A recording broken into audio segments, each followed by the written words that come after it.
और मेरे पास आज यहाँ पर ये उबला हुआ दूध था। दूध को उबालने के बाद ठंडा करके उसके ऊपर जो मलाई आ जाती है ना, वो भी मैं साथ ही में यूज़ कर रही हूँ। आपके पास अगर कच्चा दूध हो तो आप वो ले लीजिएगा। अच्छा, इसमें से ना तकरीबन 1/4 कप दूध मैं अलग कटोरी में रख रही हूँ, इसे हम बाद में यूज़ करेंगे और बाकी का सारा दूध पैन में डाल देना है। और हाँ, इसमें कोशिश करके ना फुल फैट वाला दूध यूज़ करिएगा, इससे आपकी डिज़र्ट एकदम अच्छे से क्रीमी बनेगी। तो अब इस दूध में डालेंगे आधा कप से थोड़ी सी कम चीनी। आप देख रहे हो कि कप को मैंने पूरा ऊपर तक नहीं भरा है, तो आधे कप से 1 बड़ा चम्मच कम ली है मैंने यहाँ पर चीनी, और वजन में ये 90 ग्राम जितनी है। तो बस इसे मिक्स करेंगे और इस दूध को ना मीडियम फ्लेम के ऊपर थोड़ा सा गर्म हो जाने देंगे। और इतनी देर में अब ये जो दूध हमने अलग कटोरी में निकाल के रखा था ना, इसमें हम डालेंगे 1/4 बड़ा चम्मच, यानी कि 1 बड़ा चम्मच और 1/4 बड़ा चम्मच कस्टर्ड पाउडर। ये नॉर्मल रेगुलर कस्टर्ड पाउडर है जो हम फ्रूट कस्टर्ड वगैरह बनाने के लिए यूज करते हैं ना, वही कस्टर्ड पाउडर है। और इसके बाद अब जो दूध हमने गर्म होने के लिए रखा था, ये भी थोड़ा सा गर्म हो गया है। तो अब हम गैस की फ्लेम को एक बार लो कर लेंगे और इसमें डाल देंगे ये कस्टर्ड वाला दूध। अच्छा, कस्टर्ड डालते हुए ना साथ के साथ हमें इसे चलाना शुरू कर देना है। और अब हम इसे लगातार चलाते हुए लो मीडियम फ्लेम के ऊपर पकाएंगे। ध्यान से इसे अच्छे से पैन के बॉटम तक चलाइएगा और तब तक पकाना है जब तक कि जो मिक्सचर है ना, ये एकदम थिक और क्रीमी हो जाएगा। अच्छा, मैंने ना फ्लेम को मीडियम हाई की तरफ रखा हुआ है क्योंकि मुझमें पेशेंस बहुत ही कम है। आप भी चाहो तो मीडियम हाई रख सकते हो, बट थोड़ा ध्यान से काम करिएगा। और अभी आप देख रहे हो कि मिक्सचर थोड़ा सा थिक भी होना शुरू हो गया है, बट अभी हम इसे थोड़ा और पकाएंगे। तो टोटल 5 से 7 मिनट तक पकाया मैंने इसे, और अभी आप देख रहे हो कि मिक्सचर काफ़ी अच्छे से थिक हो गया है, काफ़ी अच्छी कोटिंग कंसिस्टेंसी है इसमें। और अभी आपको नीचे से पैन भी दिखाई दे रहा होगा और फ्री फ्लोइंग कंसिस्टेंसी नहीं है, थोड़ा रुक रुक के गिर रहा है। तो इस तरीके का थिक मिक्सचर बना लेना है। अच्छा, इस मिक्सचर को ना अब हम एक बोल में निकाल कर रख देंगे और इसे पहले ऊपर से ढक देना है। तो इस तरह से क्लिंग रैप यानी कि प्लास्टिक रैप से ढक रही हूँ मैं इसे। इसको ना हल्का से इस तरह से टच करते हुए ढकिएगा। अगर आपके पास ये क्लिंग रैप नहीं है तो आप इसे किसी एयरटाइट कंटेनर में डालिएगा। क्योंकि मेरा कंटेनर एयरटाइट नहीं है, इसलिए मैंने पहले क्लिंग रैप लगाई और अब इसका ढक्कन बंद कर देंगे। और अब हम इस मिक्सचर को ना फ्रीजर में रख देंगे। जहाँ हम बर्फ जमने के लिए रखते हैं ना, उसी सेक्शन में रखना है। और फ्रीजर में इसे तकरीबन आधे घंटे के लिए रखा रहने देंगे ताकि ये मिक्सचर जो है ना, ये और भी ज्यादा थिक हो जाए। अच्छा, आधे घंटे के बाद जब आपको लगेगा कि मिक्सचर थिक हो गया है, तब हम सबसे पहले क्रीम को विप करना शुरू करेंगे, जिसके लिए मैंने यहाँ पर ये आधा कप जितनी नॉन डेयरी विपिंग क्रीम ली है। और क्रीम को मैं विप कर रही हूँ जब तक इसमें सॉफ्ट सी स्टिफ पीक्स आने लग जाएंगी, जिसके लिए मैं तो इलेक्ट्रिक विस्क का यूज कर रही हूँ। आपके पास ये नहीं है तो हैंड विस्क के भी ये काम हो जाएगा बहुत ईजीली।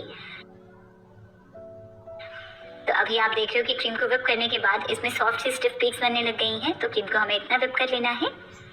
अच्छा, इसके बाद अब ये जो कस्टर्ड का मिक्सचर हमने बनाकर रखा था ना, अब हम इसे भी एक बार चेक कर लेंगे। तो अभी आप देख रहे हो कि ये कितना थिक हो गया है, एकदम एक लंप की फॉर्म में आ गया है। तो इस तरीके का मिक्सचर रखना है हमें। तो अब क्या करना है कि ये वाला जो थिक सा कस्टर्ड मिक्सचर है ना, इसे हम क्रीम में ही डाल देंगे और इसे हम एक बार फिर से विप कर लेंगे, यानी कि मिक्स कर लेंगे इसमें। अच्छा, इसे विप करने पर ना मुझे ये मिक्सचर थोड़ा सा थिक लगना शुरू हो गया है, इसीलिए एक तो मैं इसमें थोड़ा सा येलो फूड कलर ऐड कर रही हूँ, हल्का सा कलर देने के लिए, तकरीबन 3 से 4 ड्रॉप। ऑप्शनल है, आप ये चाहो तो स्किप कर सकते हो। और साथ में इसको हल्की सी लाइट सी कंसिस्टेंसी देने के लिए ना मैं 3 से 4 बड़े चम्मच नॉर्मल दूध ऐड कर रही हूँ। ठंडा दूध है ये, उबला हुआ।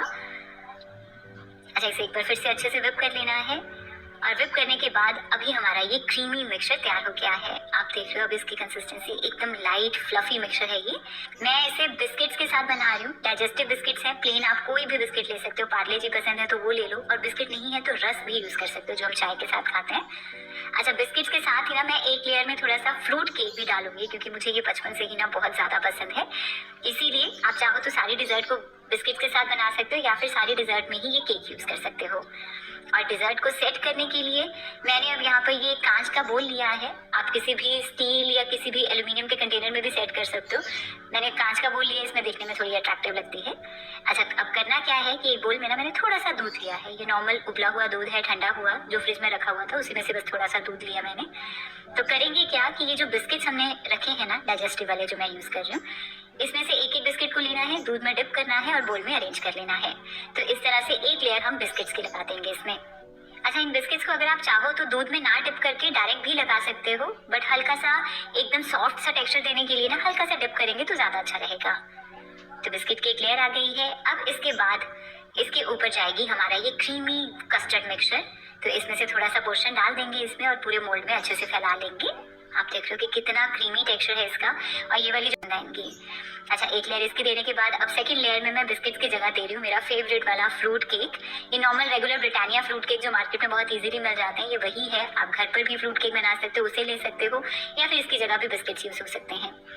तो इसकी एक लेयर लगाने के बाद अब फिर से इसके ऊपर भी जाएगी हमारी ये कस्टर्ड क्रीम। तो इसके अच्छे से स्मूथ कर लेंगे। और लास्ट लेयर मैं फिर से बिस्किट्स की दे रही हूँ। तो मैंने 3 लेयर्स में लगाया है इसे, आप 2 लेयर्स दे सकते हो जैसे भी आपको पसंद हो। और जब जितनी भी ये कस्टर्ड क्रीम बची है इन सारी को डाल देना है, अच्छे से स्मूथ कर लेंगे। और इसके बाद अब फाइनल इसकी गार्निशिंग करेंगे, जिसके लिए मैंने बारीक कटा हुआ पिस्ता लिया है। आप जैसे चाहो वैसे गार्निश कर सकते हो। और इसी के साथ हमारी ये झटपट से बन जाने वाली डिजर्ट बनकर तैयार हो गई है। तो बस इस डिजर्ट को ना अब हम आधे से 1 घंटे के लिए फ्रिज में रख देंगे। ठंडा ठंडा सर्व करो ना, ये बहुत ज़्यादा यमी लगती है।